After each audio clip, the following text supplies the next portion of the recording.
We're here at the 2010 Orcas Island Sustainability Fair with Whitney Hartzell. And Owen Cheevers. And you represent? The F.E.A.S.T program. And tell us a little bit about the F.E.A.S.T program. Well, yeah, the F.E.A.S.T program stands for Farm Education and Sustainability for Teens.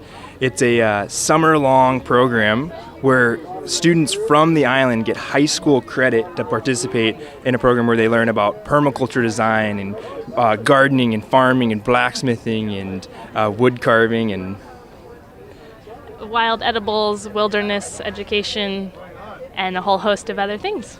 And they go to people's land and they also help while they're learning. They do practical work to help others. Yeah, so it's a community-supported, community-taught program.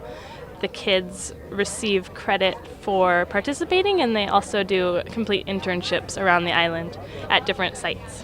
What do they do? Like, how long is the internship? What might be examples?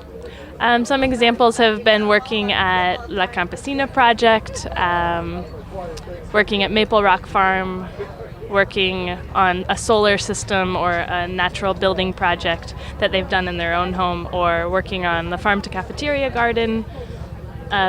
It's really up to them to further that skill set in something that they were interested in. So farm education and sustainability for teens, do you have anything for adults?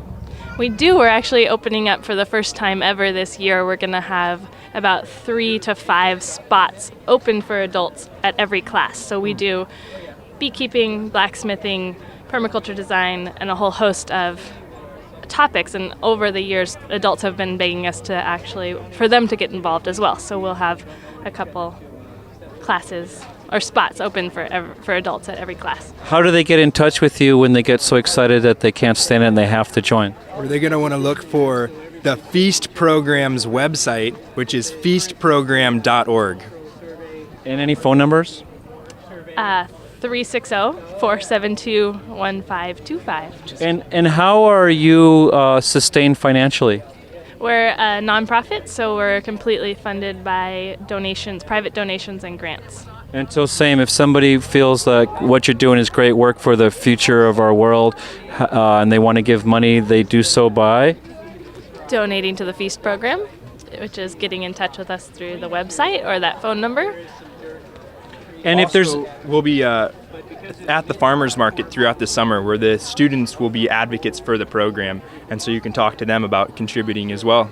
And if there's anybody out there who's watching this and they want to get involved with starting their own F.E.A.S.T program for teens, I'll bet you'd be excited to tell them about this, Owen or Whitney, and they can find you on the website, and maybe somebody out there wants to start their own F.E.A.S.T out there in YouTube land. In YouTube land, yeah, more of it.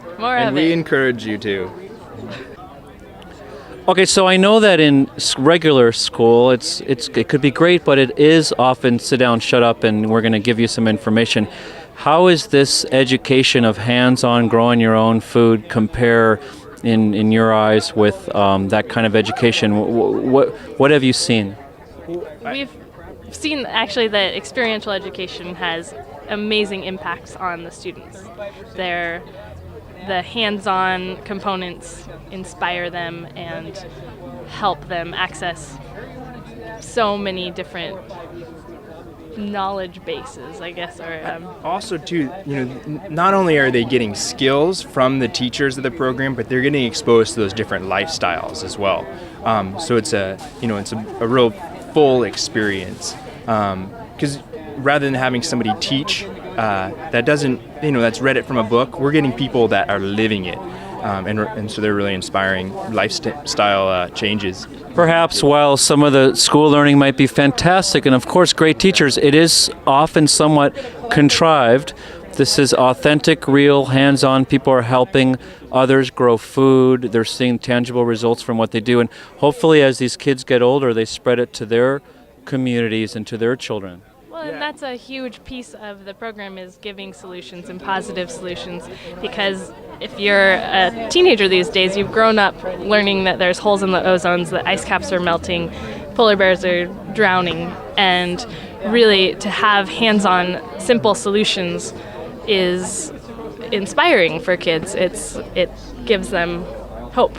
So that's what we're focusing on in the program.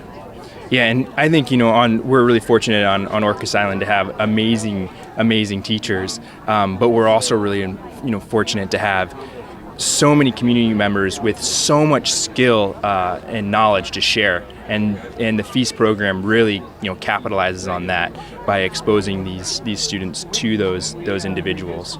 Many of them here at the farmers market. And many of them are right here, Whitney and Owen, who don't just talk about what the problem is, but they do that old familiar 20% focus on the problem and 80% focus on the solution. Thanks for who you are and what you do. Remember, the solution has got to be fun. Yeah.